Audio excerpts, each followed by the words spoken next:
Rainbow classes Ratanpura YouTube channel में आप सभी का स्वागत है। आज हम लोग कक्षा 10 के लिए जो वर्णिका भाग 2 हैं, जो पूरक हिंदी पाठ्य पुस्तक के नाम से जाने जाते हैं, कक्षा 10 के लिए बहुत ही महत्वपूर्ण है। वैसे तो कक्षा 10 में 2 हिंदी पाठ्य पुस्तक हैं, जिससे बिहार बोर्ड में 50 वस्तुनिष्ठ प्रश्न पूछे जाते हैं। कुल मिलाकर 100 नंबर की हिंदी में परीक्षा होती है, जिसमें से 50 वस्तुनिष्ठ प्रश्न रहते हैं, दोनों हिंदी मिलाकर। तो उसमें से यह द्वितीय हिंदी जो वर्णिका है, वर्णिका में 5 कहानी पढ़ने के लिए है। उस 5 कहानी में पहला कहानी दही वाली मंगम्मा है, जिसका लेखक श्रीनिवास है। दही वाली मंगम्मा में हम लोग 30 वस्तुनिष्ठ प्रश्न पर चर्चा करेंगे। अगर आप लोग दही वाली मंगम्मा पाठ नहीं पढ़े हैं तो सबसे पहले आप rainbow classes Ratanpura YouTube channel पर जाकर आप, और अभी भी आप इसी चैनल पे हैं, तो हम आपसे आशा रखते हैं कि कम से कम आप चैनल को सब्सक्राइब कर लें, ताकि मेरा मनोबल और भी बढ़े और इसी तरह से ऑब्जेक्टिव लाते रहें। तो बिना समय को व्यतीत किए हुए हम लोग आगे बढ़ते हैं। शायद आप लोग कहानी पढ़ लिए होंगे, नहीं तो आप कहानी पढ़ लें इसी चैनल पर। तो शुरू करते हैं। पहला प्रश्न है, मंगम्मा क्या बेचती थी? तो इसका ऑप्शन है, पहला दूध, दूसरा मक्खन, तीसरा दही, चौथा पान सुपारी। अगर आप लोग कहानी पढ़े हैं तो ज़रूर आप लोग इसका उत्तर देंगे। 4 ऑप्शन हैं। शायद आप लोग सोच लिए होंगे कि कौन सा ऑप्शन होगा। तो इसका ऑप्शन है दही। मंगम्मा क्या बेचती थी? दही बेचती थी। बात सही है। दही वाली मंगम्मा जो शीर्षक पाठ ही हैं, जो कन्नड़ कहानी है, कन्नड़ भाषा से ली गई है, जिसका हिंदी में रूपांतरण किया गया है। हम लोग हिंदी में पढ़ते हैं और शीर्षक में ही है दही वाली मंगम्मा। तो क्या दही, कौन दही बेचती थी? मंगम्मा दही बेचती थी। तो पहला प्रश्न का उत्तर दही है। जो मंगम्मा क्या बेचती थी? दही बेचती थी। अब हम लोग अगले प्रश्न पर चर्चा करते हैं, जो इस प्रकार है, दही वाली मंगम्मा कहानी का कहानीकार कौन है? तो पहला ऑप्शन है श्रीनिवास, दूसरा सुजाता, तीसरा ईश्वर, चौथा सात कोरी होता। तो आप लोग शायद सोच लिए होंगे कि इसका जवाब कौन सा होगा। तो हम आशा ज़रूर रखते हैं कि आप लोग इसका जवाब देंगे। तो दही वाली मंगम्मा कहानी का कहानीकार कौन है?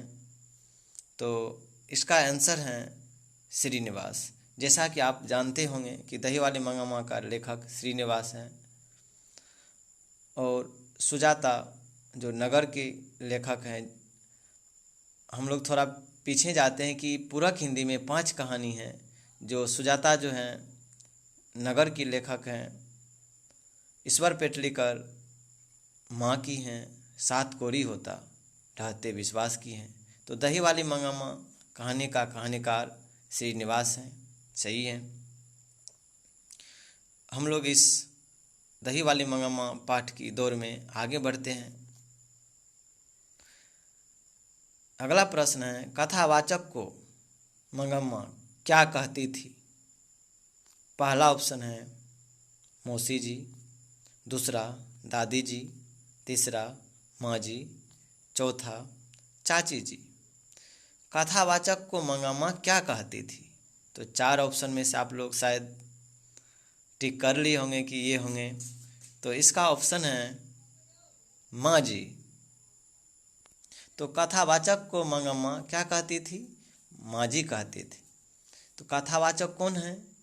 जब मंगम्मा दही लेकर घर से निकलती थी और एक महिला के घर पर थोड़ी देर रुकती थी, और आने वक्त भी उसी महिला के घर पर रुककर उससे कुछ सुख दुख की बातें करती थी, वही महिला कथावाचक है जो पूरी कहानी को कहती है।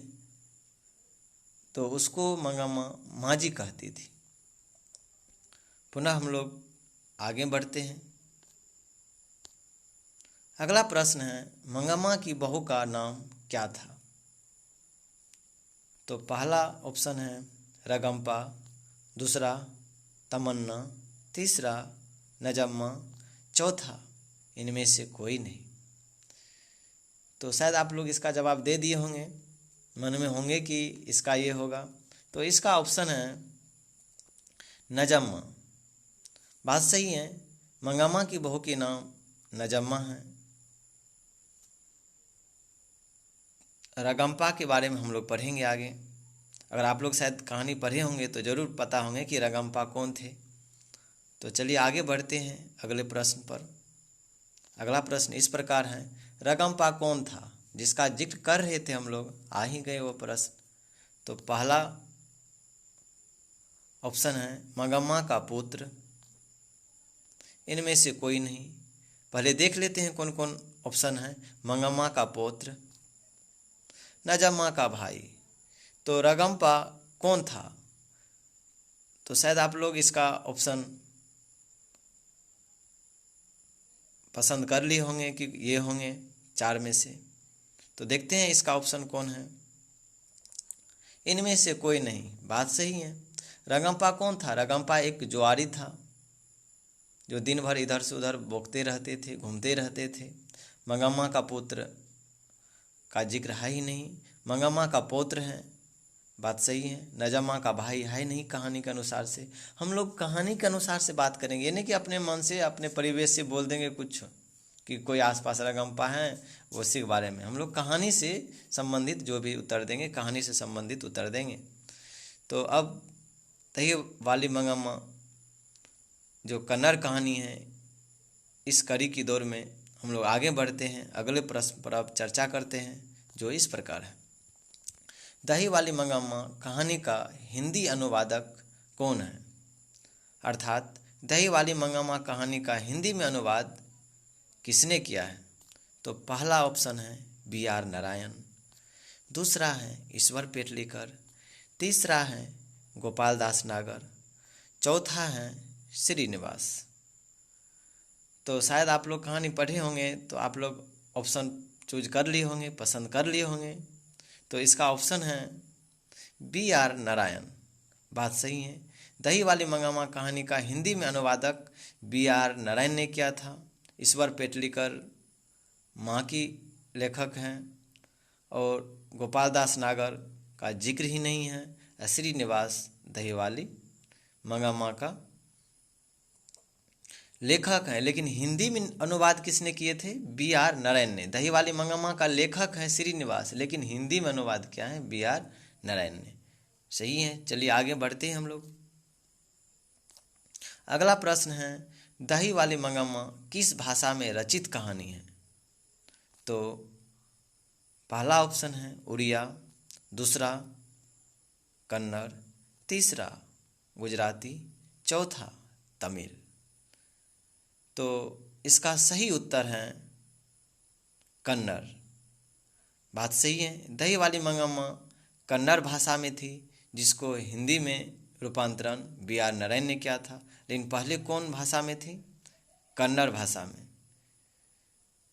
और उड़िया जो है ढहते विश्वास की है, गुजराती जो माँ की भाषा है, और तमिल जो नगर हैं उस कहानी की है भाषा। तो दही वाली मंगम्मा जो भाषा में, कौन भाषा में रचित थी? कन्नड़ में। ठीक है, बहुत अच्छा, आगे बढ़ते हैं हम लोग। अगला प्रश्न है, दही वाली मंगम्मा कहानी का प्रमुख पात्र कौन है? हम लोग बोले तो सीधे तौर पर एक तरह से दही वाली मंगम्मा का नायक कौन है, इस पाठ की नायक कौन है? लक्ष्मी पहला ऑप्शन है, दूसरा सीता, तीसरा मंगम्मा, चौथा पार्वती। तो आप लोग शायद इसका जवाब सोच लिए होंगे।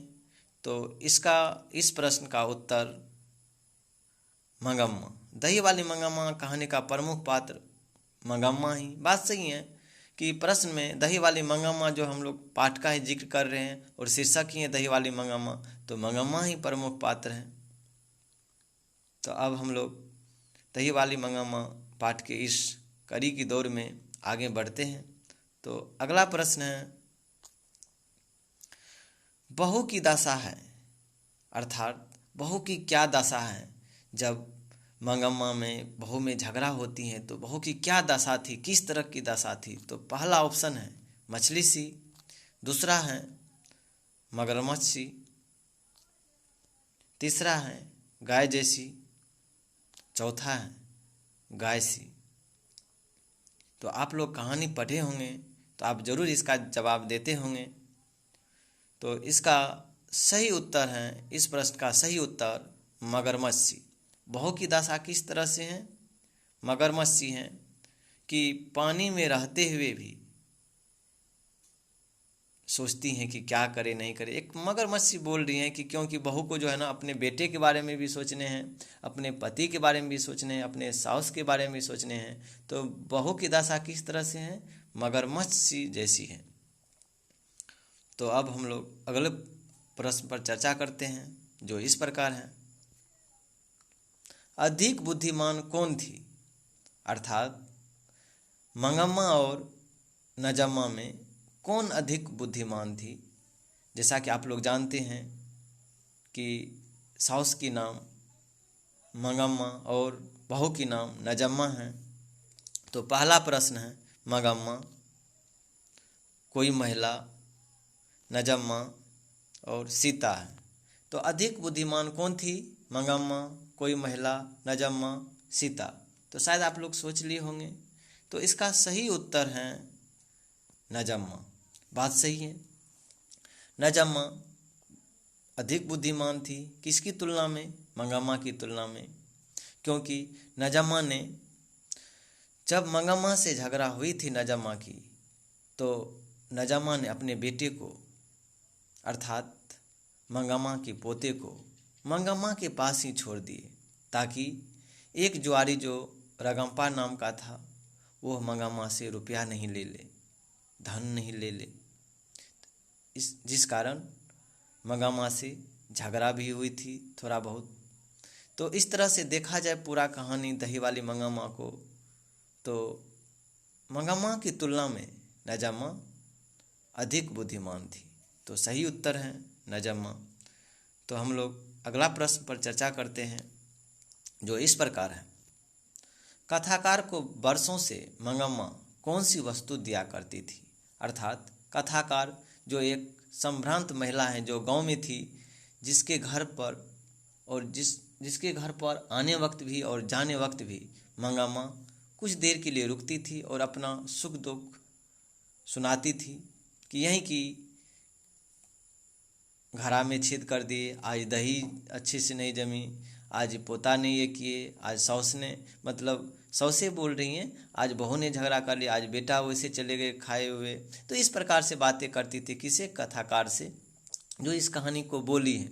लेकिन लिखे तो है दही वाली मंगम्मा को श्रीनिवास ने, इसका हिंदी में रूपांतरण किया है B.R. नारायण ने। लेकिन कथाकार कौन है, एक संभ्रांत महिला जिसको मंगम्मा माँ जी कहती थी। तो पहला ऑप्शन है दूध, दूसरा घी, तीसरा दही, चौथा पान सुपारी। तो क्या देती थी, दूध, घी, दही। तो इसका सही उत्तर है दही। इस प्रश्न का सही उत्तर है दही। कथाकार को दही दिया करती थी। और दही कैसे दिया करती थी, एक बारी की नीति, बेंगलुरु में एक बारी चलती है कि पहले बेंगलुरु में महीने की बारी चलती थी, लेकिन कथाकार और मंगम्मा में प्रत्येक दिन की बारी थी। दही देती थी और रुपया लेती थी, अर्थात कथाकार रुपया देती थी और दही लेती थी। तो हम लोग दही वाली मंगम्मा पाठ की इस दौर में अगला प्रश्न पे चर्चा करते हैं जो स्क्रीन पर इस प्रकार है, दही वाली मंगम्मा कहानी का कथावाचक कौन है। एक शिक्षिका, दूसरा ऑप्शन है एक कलाकार, तीसरा एक नौकर, चौथा बेंगलुरु की एक संभ्रांत महिला। तो दही वाली मंगम्मा कहानी का कथावाचक कौन थी? बेंगलुरु की एक संभ्रांत महिला, एक कलाकार, एक शिक्षिका, एक नौकर। तो 4 ऑप्शन में से आप लोग शायद सोच लिए होंगे कौन है। तो आप लोग के लिए स्क्रीन पर रहा इसका ये जवाब। बेंगलुरु की एक संभ्रांत महिला थी। सही है कि कथावाचक कौन थी? बेंगलुरु की एक संभ्रांत। कहने का तात्पर्य है कि एक सीधी सादी महिला थी जिसके घर पर भी जाती थी मंगम्मा और आती भी थी और अपने जैसी मानती थी, सब कुछ अपने सुख दुख साझा करती थी, बोलती थी उसको। तो हम लोग अब अगला प्रश्न पर चर्चा करते हैं जो स्क्रीन पर इस प्रकार है। मंगम्मा एवं नजम्मा के बीच झगड़ा का मुख्य कारण क्या था? तो आप लोग के पास आगे में पहला ऑप्शन है मंगम्मा का पौत्र, मंगम्मा का पुत्र, रगम्पा, और अंतिम ऑप्शन है इनमें से कोई नहीं। तो शायद आप लोग जवाब सोच लिए होंगे, मंगम्मा है या नजम्मा के बीच झगड़ा का मुख्य कारण कौन था? मंगम्मा का पुत्र था कि कौन है? तो देखते हैं इसका सही जवाब क्या है। इस प्रश्न का सही जवाब है मंगम्मा का पुत्र। सही है। अगर बोले तो नजम्मा के कौन थे? पुत्र थे, लेकिन मंगम्मा के कौन है? पौत्र अर्थात पोता। जो मुख्य कारण वही है कि एक दिन नजम्मा ने अचानक अपने पुत्र को पीटे, जिसके कारण मंगम्मा ने झगड़ा की कि काहे रे, तो काहे के लिए मेरे पोता को पीटते हैं। तो पहले जो है ना, ये मुख्य कारण जो क्या है, मंगम्मा जो झगड़ा की नजम्मा से किसके लिए? अपने पुत्र के लिए किए। तो इसी कारण कि झगड़ा का मुख्य कारण क्या था? पुत्र। और एक बात ध्यान देने और योग है कि पुत्र को भेजे थे क्यों नजम्मा बाद में? जिस कारण कि मंगम्मा से जुआरी जो व्यक्ति था रगम्पा, वो रुपया नहीं ले, जिसके कारण नजम्मा ने अपने बेटा को भेज दिए थे कि कम से कम अपने दादी के पास रहो कि रुपया नहीं ले। तो सही है। थोड़ा समय लेते हैं ऑब्जेक्टिव को डिस्कशन करने में, व्याख्या करते हैं, ताकि आपका कोई भी बिहार बोर्ड एग्ज़ाम में जो कक्षा 10 के लिए हैं, इसमें कोई वस्तुनिष्ठ प्रश्न छूटे नहीं। अगर हम जल्दी जल्दी सब बतला देंगे सिर्फ, तो ऐसे ढेर सारा हैं यूट्यूब पर। तो हम आशा करते हैं कि आप अच्छे से अध्ययन करें। हम आप लोग के लिए इतना मेहनत करके वीडियो लाए हैं, तो प्लीज़ आप चैनल को सब्सक्राइब कर ले। अगर चैनल को सब्सक्राइब नहीं किए हैं, अगर पहले से आप किए हुए हैं, तो वीडियो को लाइक कीजिए और शेयर कीजिए, दोस्तों को बताइए। और बिहार के हर गांव, हर शहर, हर कस्बे तक वीडियो पहुंचे। और जो भी हैं कक्षा 10 के छात्र एवं छात्राओं, जिसको इस वीडियो के माध्यम से हिंदी से जिसमें अच्छे नंबर आए, और हम आशा करते हैं कि आप लोग अच्छे नंबर लाएंगे। तो हम लोग अब दही वाले मंगम्मा पाठ की इस दौर में हम लोग अगला प्रश्न पर चर्चा करते हैं, जो इस प्रकार है। मंगम्मा के परिवार में कुल कितने सदस्य थे? तो आपको पता होने चाहिए। जो पहला ऑप्शन है 5, दूसरा है 3, तीसरा है 2, चौथा ऑप्शन जो अंतिम है 4। तो आप लोग शायद सोच लिए होंगे इसका जवाब क्या होगा इस प्रश्न का। मंगम्मा के परिवार में कुल कितने सदस्य थे? तो इसका सही उत्तर है 4। तो कैसे? मंगम्मा के परिवार में कुल कितने सदस्य थे? तो 4 थे। 1 मंगम्मा, 1 नजम्मा, 2 1 मंगम्मा के बेटे, 3 1 मंगम्मा के पुत्र अर्थात नजम्मा के बेटे। तो कुल मिलाकर मंगम्मा के परिवार में 4 सदस्य थे। तो परिवार में अगर ये पूछे कि मंगम्मा को छोड़कर कितने सदस्य थे, तो 3 सदस्य। लेकिन मंगम्मा के परिवार में, क्योंकि परिवार में तो मंगम्मा भी आ जाती हैं, तो कुल मिलाकर 4 सदस्य थे। तो हम लोग आगे बढ़ते हैं। तो अगला प्रश्न पर ये रहा स्क्रीन पर जो अगला प्रश्न, दही वाली मंगम्मा कहानी का कथावाचक कहाँ से है? तो इसका पहला ऑप्शन कोलकाता से, दूसरा पटना से, तीसरा बेंगलुरु से, चौथा जो अंतिम ऑप्शन है पंजाब से। तो आप लोग शायद दही वाले मंगम्मा कहानी का कथावाचक कहाँ से हैं जो इसको बोली हैं, तो इससे पहले भी जिक्र कर ली है कथावाचक कौन थी, जिसके घर पर मंगामा दही बेचने के लिए उसी रास्ते से जाती थी, आती थी। तो शायद इसका ऑप्शन आप लोग को पता हो गया होगा। तो इसका सही उत्तर है बेंगलुरु से। तो बेंगलुरु ही दही बेचने के लिए जाया करती थी मंगम्मा, तो वहीं कथावाचक की घर भी थी। तो सही है इसका ऑप्शन बेंगलुरु से।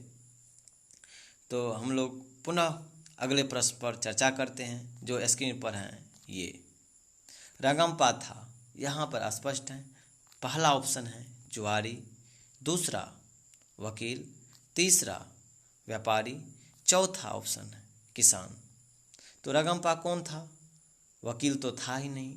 जब आप कहानी पढ़े होंगे, तो मैं बार बार बोल रहा हूँ, अगर आप लोग कहानी नहीं पढ़े हैं तो सबसे पहले आप rainbow classes Ratanpura YouTube channel पर जाकर सबसे पहले आप दही वाली मंगम्मा जो कन्नड़ कहानी है, जिसका लेखक श्रीनिवास हैं, जो वीडियो लेक्चर के माध्यम से आप पूरा कहानी पढ़ लीजिए। उसके बाद आप फिर ऑब्जेक्टिव, अभी आप ऑब्जेक्टिव बना लीजिए मेरे साथ साथ।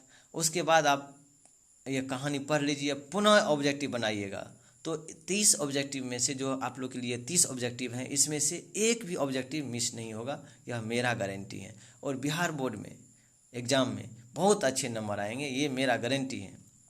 तो आप लोग से आशा है कि मेरे साथ आप बने रहें और चैनल को सब्सक्राइब कर लें। अगर नहीं किए हैं तो बोलिएगा कि सर बार बार बोलते हैं चैनल सब्सक्राइब। हम इस कारण कहते हैं कि मेरा भी मनोबल और बढ़े और हम आप लोग के लिए अच्छे अच्छे वीडियो लाते रहें। और इसी तरह से तो रंगम्पा था कौन? तो जुआरी था कि वकील था, व्यापारी या किसान?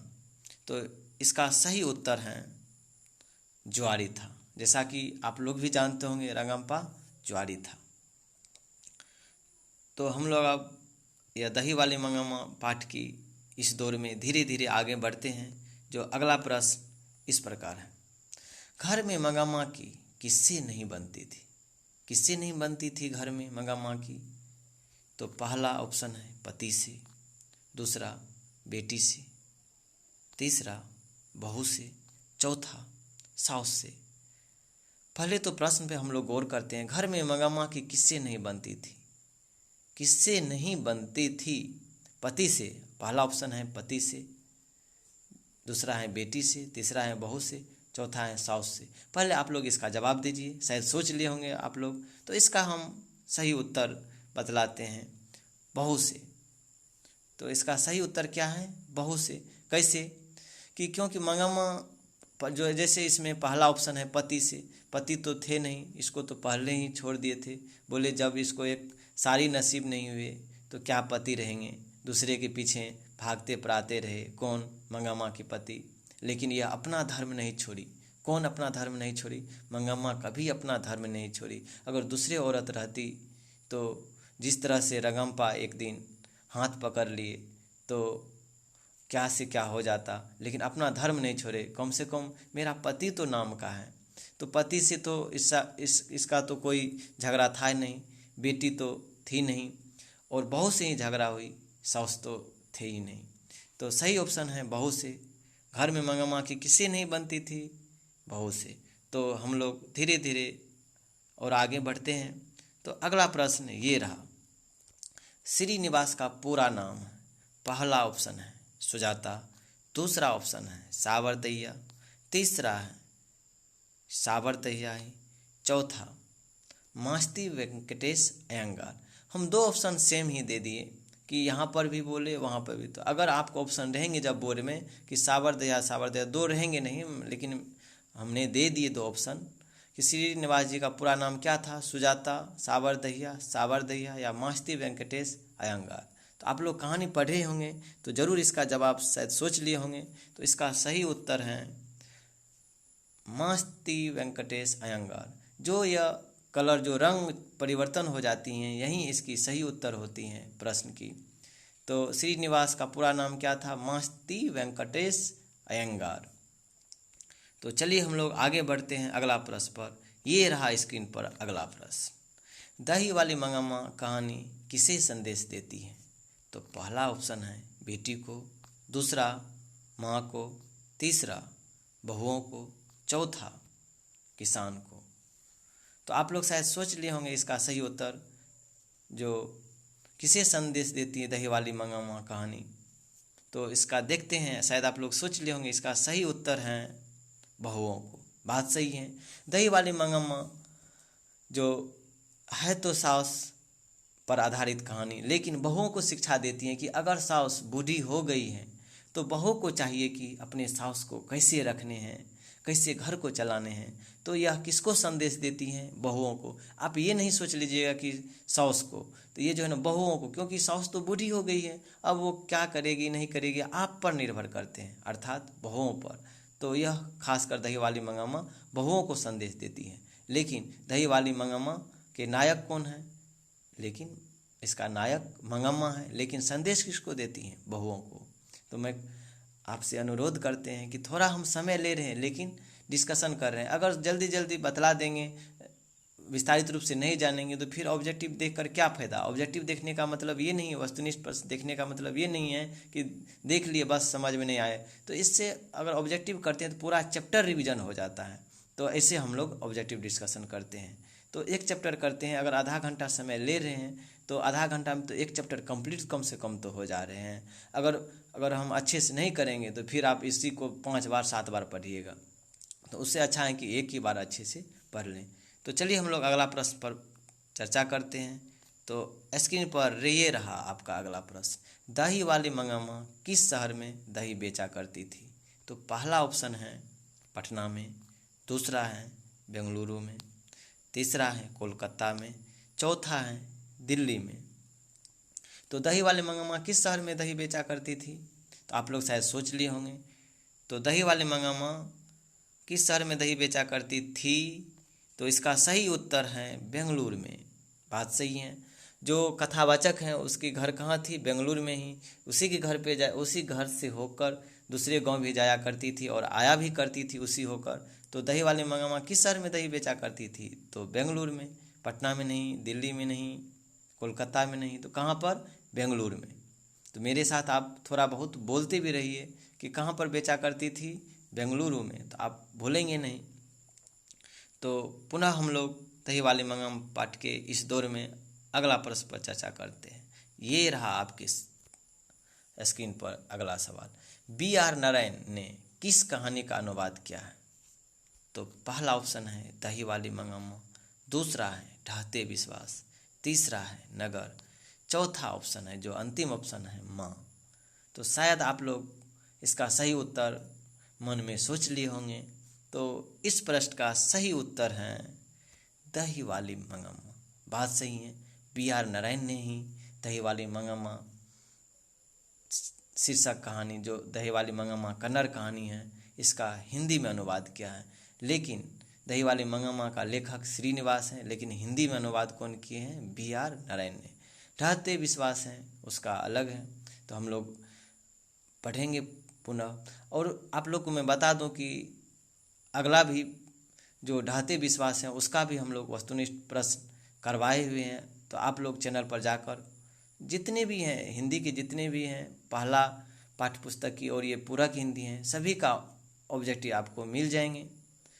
जाकर आप rainbow classes Ratanpura YouTube channel पर देख लें और अपना सिलेबस पूरा कवर कर लें। तो चलते हैं हम लोग अगला प्रश्न पर। तो स्क्रीन पर ये रहा आपका अगला सवाल। मंगामा कौन सी ब्लाउज पहनने की बात कर रही थी? तो पहला ऑप्शन है सूती, दूसरा है मखमल, तीसरा है दोनों, चौथा है इनमें से कोई नहीं। तो मंगामा कौन सी ब्लाउज पहनने की बात कर रही थी? हम लोग दही वाली मंगामा के पाठ के संदर्भ में ही बातें करेंगे, ये नहीं कि अपने मन से जो है ना बोल दिए घर के आसपास से। तो पहला ऑप्शन है सूती, दूसरा है मखमल, तीसरा है दोनों, सूती और मखमल, और अंतिम ऑप्शन है इनमें से कोई नहीं। शायद आप लोग सोच लिए होंगे इसका सही उत्तर क्या है। तो सही उत्तर है, ये रहा आपका सही उत्तर, मखमल। बात सही है। तो मखमल की बात ही कर रही थी एक दिन कि वो संभ्रांत महिला जो बेंगलुरु में रहती थी कि माँ जी अब तो हम इतना कमाए हैं, क्या करेंगे, कम से कम एक हम कपड़ा ही खरीद लेते हैं। बात सही है। तो चलिए हम लोग फिर अगला प्रश्न पे चर्चा करते हैं। स्क्रीन पर ये रहा आपका अगला सवाल। रास्ते में कौन चीज़ का कुआं था? तो पहला ऑप्शन है मिट्टी का, दूसरा अमराई का, तीसरा ईंट का, चौथा तराई का। तो इस प्रश्न का सही उत्तर है अमराई। बात सही है। रास्ते में कौन चीज़ का कुआं था? अमराई का, जहाँ पर एक दिन अचानक रंगम्पा ने मंगम्मा की हाथ पकड़ ली और बोल दी कि तुम तो आज बहुत अच्छी लगती हो, आओ बैठो यहाँ पर। लेकिन अपने धर्म नहीं छोड़ी। कौन? मंगम्मा। बोले कि दूसरा औरत रहती तो सोचती कि पति नहीं है तो शादी कर लेते या कुछ उसके साथ ही चले जाते, लेकिन मंगम्मा ने अपने धर्म नहीं छोड़ी। तो चलिए हम लोग आगे बढ़ते हैं अगला प्रश्न पर। स्क्रीन पर ये रहा आपका अगला सवाल। मंगम्मा की हाथ किसने पकड़ा था? तो पहला ऑप्शन है रंगम्पा, दूसरा है अजनबी, कोई अजनबी, तीसरा है पति, चौथा सरजू। तो शायद आप लोग इसका तो सही जवाब ढूंढ ही लिए होंगे कि कौन है, और मन में सोच लिए होंगे कि सर इसका तो जवाब यही होंगे। तो हमको खुशी होगी कि आप लोग इसका जवाब सोच लिए होंगे। तो इसका सही उत्तर है रंगम्पा। बात सही है। अमराई के नज़दीक जो कुआं था, अमराई का कुआं, जो वहाँ पर आम का वृक्ष था, अमराई अर्थात आम का जहाँ पर कुआं था अमराई, वहीं पर रंगम्पा ने मंगम्मा के हाथ पकड़कर अपनी जो है कहानी सुनाने लगी, इधर उधर की बातें करने लगी कि मान जाओ मेरा बात। तो लेकिन मंगम्मा ने अपने धर्म नहीं छोड़ी थी। तो इसका सही उत्तर है मंगम्मा के हाथ किसने पकड़ा था? तो रंगम्पा ने ही पकड़ा था। तो चलिए हम लोग दही वाली मंगम्मा पाठ को धीरे धीरे आगे बढ़ाते हैं। तो अगला प्रश्न इस प्रकार है, ये रहा आपका अगला प्रश्न। मिठाई लेकर किसने भागा? तो पहला ऑप्शन है कुत्ता ने, दूसरा है कौवा ने, तीसरा चूहा ने, चौथा पोता ने। तो मिठाई लेकर कौन भागा है? तो आप लोग को शायद मालूम हो गए होंगे। तो इस प्रश्न का सही उत्तर है कौवा ने। कौवा इस कारण है कि जब शाम में मिठाई लेकर आ रही थी दही बेचकर, तो कौवा ने क्या की, इसके टोकरी से मिठाई लेकर भाग गई थी। तो बात सही है, कौवा ने ही लेकर भागी थी मिठाई। चलिए हम लोग अगला प्रश्न पर चर्चा करते हैं, जो है स्क्रीन पर ये रहा आपका अगला प्रश्न। दही वाली मंगम्मा किस भाषा की कहानी है? पहला ऑप्शन है गुजराती, दूसरा राजस्थानी, तीसरा कन्नड़, चौथा तमिल। तो दही वाली मंगम्मा किस भाषा की कहानी है? तो शायद आप लोग सोच लिए होंगे, मैंने पहले भी इस पर जिक्र कर दिए हैं। तो इस प्रश्न का सही उत्तर है कन्नड़। बात सही है। जो श्रीनिवास ने दही वाली मंगम्मा कहानी को लिखी थी, लेकिन इस कहानी का हिंदी में रूपांतरण B.R. नारायण ने किया था। तो इसका सही उत्तर है कन्नड़। तो हम लोग धीरे धीरे दही वाली मंगम्मा पाठ को आगे बढ़ाते हैं वस्तुनिष्ठ प्रश्न में। तो चलिए हम लोग अगला प्रश्न देखते हैं। तो ये रहा आपका अगला प्रश्न। मंगम्मा मिठाई लेकर आ रही थी। पहला ऑप्शन है राजापुर, दूसरा है सुकापुर, तीसरा है रतनपुर, चौथा है रामपुर। शायद आप लोग को पता होने चाहिए कि मंगम्मा मिठाई लेकर कहाँ से आ रही थी। तो इस प्रश्न का सही उत्तर है सुकापुर। बात सही है। जब मंगम्मा ने शाम में दही बेचकर वापस आ रही थी घर, तो सुकापुर से मिठाई लेकर आ रही थी, लेकिन कौवा ने ही लेकर भाग गई थी। यह बातें अगले दिन किसको सुनाई थी? वही संभ्रांत महिला जो कथावाचक है उसको, कि देखिए ना मिठाई जो लेकर भाग गई। तो मंगम्मा मिठाई लेकर आ रही थी कहाँ से? सुकापुर से। चलिए हम लोग आगे बढ़ते हैं। अगला प्रश्न ये रहा आपका अगला प्रश्न। श्रीनिवास जी का जन्म हुआ था। पहला ऑप्शन है 6 जून 1891 ईस्वी में, दूसरा है 20 जून 1894 ईस्वी में, तीसरा है 15 जून 1896 ईस्वी में, और अंतिम 19 जून 1894 ईस्वी में। तो श्रीनिवास जी का जन्म हुआ था। तो मेरे होनहार पाठकगण, मैं बता दूं कि इससे पिछले जो ऑब्जेक्टिव पे हम लोग जिक्र किए हैं, जो मिठाई लेकर आई थी, तो मिठाई लेकर जब सुकापू से लौटी थी तो उस महिला के घर पे भी रुकी थी और बोल रही थी कि देखिए ना कि आज मिठाई जो है ना लेकर लौटे, देखिए कौवा लेकर भागे, लगते हैं आज हम मर ही जाएंगे। तो उसको जो है ना इधर से उधर क्या की, बोले कि आज छोड़ो ये सब कुछ नहीं होगी, जाओ जाओ सब ठीक हो जाएंगे, कुछ नहीं होगी। एक तो तुम कौवा को मिठाई खिलवा दी, ऊपर से बोलने के मर जाएंगे, ये हो जाएंगे, भले हम मर जाएंगे, क्योंकि घर पे भी झगड़ा होती हैं कि हम इस कारण जिक्र कर दिए कि थोड़ा और आप लोग को याद रहे। तो चलिए ठीक है, हम लोग अब बात करते हैं श्रीनिवास जी का जन्म हुआ था। तो 4 ऑप्शन में शायद आप लोग सोच लिए होंगे कौन है। तो इसका सही उत्तर है इस प्रश्न का 6 जून 1891 ईस्वी में जो श्रीनिवास जी का जन्म हुआ था। तो हम लोग अगला प्रश्न पे चर्चा करते हैं। तो ये रहा आपका अगला प्रश्न, कौवा मिठाई ले गया। पहला ऑप्शन है आम का पेड़, दूसरा है बरगद का पेड़, तीसरा है बबूल का पेड़, चौथा है जो अंतिम ऑप्शन है इनमें से कोई नहीं। बोला कौवा जो मिठाई लेके गया तो कहाँ गया था, कौन से पेड़ पर, कहता आम का पेड़ पर कि बरगद का पेड़ पर कि बबूल का पेड़ पर कि इनमें से कोई नहीं। तो आप लोग कहानी पढ़े होंगे तो सही आप लोग इसका जवाब देंगे। शायद आप लोग सोच लिए होंगे कि सर ये होंगे, आप जल्दी इसको टिक कीजिए। तो इसका सही उत्तर है आम का पेड़। चलिए हम लोग अब अगला प्रश्न पर चर्चा करते हैं। तो अगला प्रश्न रहा ये स्क्रीन पर कि मंगम्मा और नजम्मा में कौन अधिक बुद्धिमती थी। तो पहला है मंगम्मा, दूसरा है दोनों, तीसरा है नजम्मा और चौथा है इनमें से कोई नहीं। तो आप लोग पहले भी इस पर जिक्र कर दिए, मैंने 2 बार दे दिए इस कारण कि यह बहुत अच्छी प्रश्न है, इस कारण मैंने 2 बार रिपीट कर दिए हैं। तो आप लोग बोलिएगा कि सर 2 बार ऑब्जेक्टिव दे दिए हैं।